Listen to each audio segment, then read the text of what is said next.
So what do a small town in Kentucky, a mysterious illness, and being buried alive all have in common? They are all elements that make up one of the creepiest stories I have ever heard. And I have to give a disclaimer. Even though there's not going to be any graphic photos or videos in this story, the details at the end are very disturbing, so viewer discretion is advised. I'm Megan, and if you're new here, welcome to the Haunted Grove. And if you like listening to a spooky nerd talk about spooky things, then you are in the right place because I am that spooky nerd, and tonight we are talking about the backstory behind the haunting of Hatcher's Plot in Pikesville, Kentucky, which is probably one of the most horrific stories I have ever heard. So Pikeville, Kentucky is on the eastern side of the state, and it's a relatively small town with a population of around 8,000 people. And their motto is the city that moves mountains. And it may be the city that moves mountains, but Pikesville is also known for a very unfortunate mistake that caused the tragic death of a young mother and that haunts the residents of the town to this day. And there are some people that say that this legend is not true, right? But there are historians in the area that actually say there is enough evidence that this legend could possibly be real and may have actually happened, which makes it 10 times more horrifying. So within the town of Pikesville, there is a cemetery, and in the cemetery, there is a life-size stone monument of a woman holding a baby. That woman is Octavia Hatcher, and there are numerous claims of paranormal activity that surround that monument. There are claims of being able to hear a woman crying around that monument, seeing apparitions in and around the monument and in the cemetery in general. And there are also claims of being able to see the statue's head turn, which is creepy. And the residents of Pikeville claim that that spot, Hatcher's Plot, is extremely haunted. So James and Octavia Hatcher were an extremely well-to-do and very influential couple in Pikeville in the 1800s. Octavia was the daughter of one of the most elite figures in the county at that time. And James was a very wealthy businessman. And in 1891, they celebrated the birth of their very first child, which was a beautiful baby boy named Jacob, who just tragically, days after he was born, passed away. And the infant mortality rate in the late 1800s was extremely high, so no one really knows what happened to baby Jacob or what he died. But Octavia was crushed by the death of her baby boy, and she slipped into a very deep depression. And at some point during this depressive episode, she fell ill with a mysterious illness that nobody really knew what it was. But the symptoms were fatigue and lethargy, and it really left her bedbound because between the depression and this fatigue from this illness, she really didn't want to do anything and she couldn't get out of bed. So over the next few weeks, not only did the depression symptoms intensify, but also the symptoms from this mysterious illness intensified as well.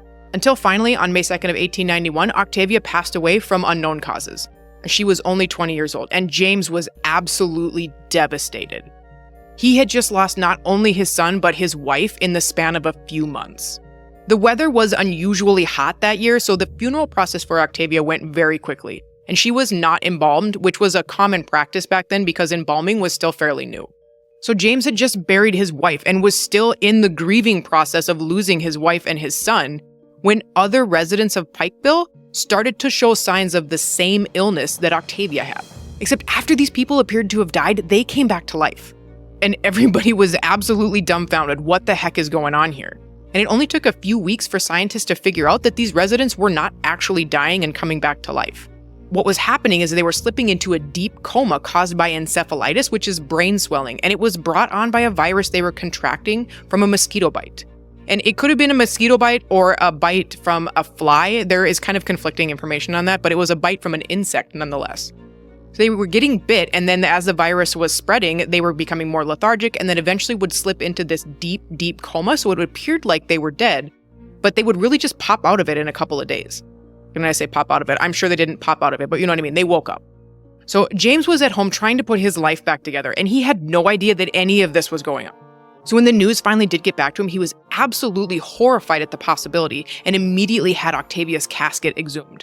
And when they opened the lid, it was like something straight out of a nightmare. If you're still with me at this part of the story, that is fantastic. And I know I mentioned it already at the beginning, but please, just a disclaimer, if you are easily disturbed or if you're claustrophobic, you may not want to listen to the rest of this. So when they had Octavia's casket exhumed, they opened it up and what they found was absolutely something straight out of a nightmare. So the inside of the top of the lid, where like the lining is, was just shredded. And the wood on the top of the lid of the inside of the casket had these deep scratches on it where it was obvious that Octavia had tried to claw her way out after she woke up. And the legend says after they examined her now for sure dead body, her face had become contorted in like this expression of total fear. And her fingernails, the ones that were left that hadn't broken off, were chipped and cracked, and her nail beds were all bloody. It was very obvious that she tried very hard to get out. So Octavia had more than likely contracted that same illness that other residents in the town had caught.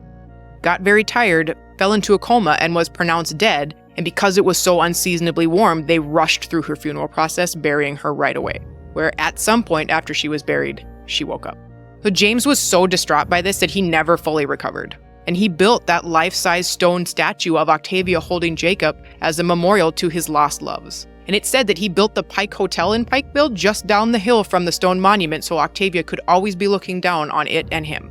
And the legend says that on the anniversary of her death, her statue's face will turn away from the hotel, as if she's never forgiven James or the residents of Pikeville for burying her alive.